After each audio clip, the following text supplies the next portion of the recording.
My name is Tekia Warren. I am a 30-year-old single mother. I work currently for Allegheny County as a legal case manager. I manage cases from the time people are accused all the way until they're actually put back into the community and stabilized. So in that notion, I basically developed a program that is Focus Fathers, and what our thing is that we want to promote employment opportunities to incarcerated individuals prior to their release from incarceration. And what we're trying to do is also develop a program status in which once they're released from, the Allegheny County Jail or any prison entity, that they would be able to utilize a resource center where we would be able to just provide any resources and any type of information that they may need in order to develop themselves into successful entrepreneurs, working class people, prominent citizens, getting parenting skills, whatever it is that they need in order to, become more successful people and think outside of the realms of incarceration.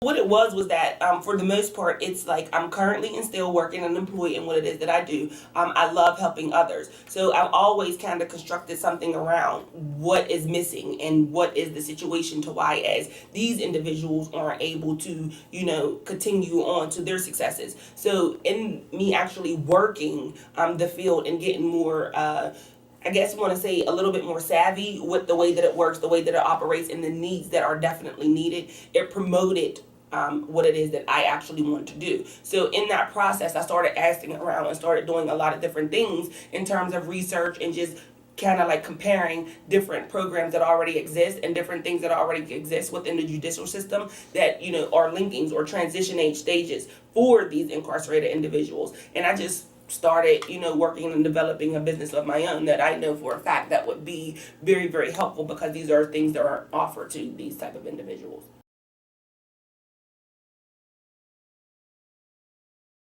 For the mere part is working for the county.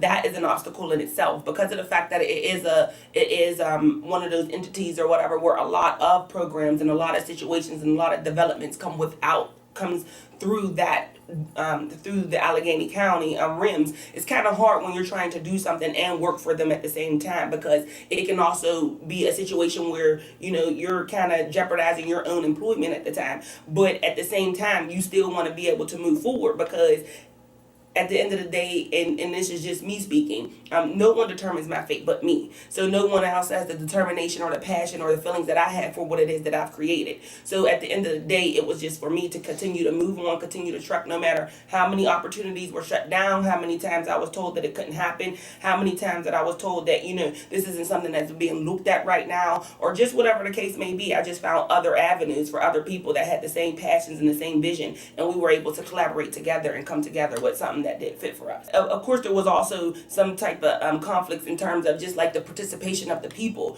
who would be willing and open to this. So I initially set out with a residential style of Focus Fathers, and then when I realized that it probably wouldn't take a lot of people who because of the fact that there's a lot of people who remain and stay incarcerated for being delinquent in child support, for things that I believe that should be outside matters, things that can be handled in the community. So for that matter, it was just a mere matter of how many individuals would be open to actually doing something of this nature in terms of, so there were some obstacles that I did face in terms of the clientele that I would service. So that's how we were able to revamp what it was that we were actually trying to do and provide a resource center and then hopefully be able to offer a residential component in the future.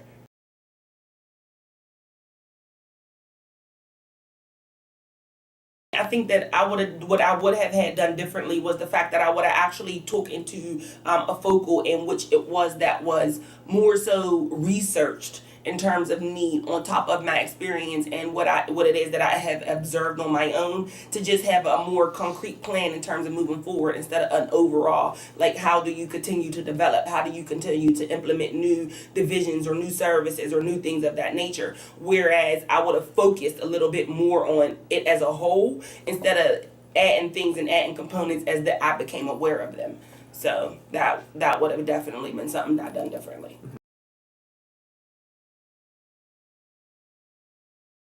whatever it is that you are trying to do, whatever it is that you want to do, you definitely have the power to do it. I mean, it takes a lot of conditioning, and it takes a lot of, structure, and it takes a lot of time out of yourself and things like that. So, I mean, by all means or whatever, you have to be physically and mentally able to, basically, for a lack of better words, more so, be able to do all of those things in a fashion in which you're organized. You don't want to put too much here, you don't want to put too much there, but you want to still be able to deliver the product at the end of the day. So my advice would be is to never give up. Don't let the small obstacles or anything of that nature deter you from what it is that you're doing. And you have to understand, most importantly, that this is your vision. No one can tell you, whether or not it's going to work or not. The only thing that somebody can advise you is that it may not be, what they're looking for or someone else is looking for at the time. But if it's something that for a fact is a need and is going to make a difference, definitely by all means continue to strive forward and making that happen for yourself.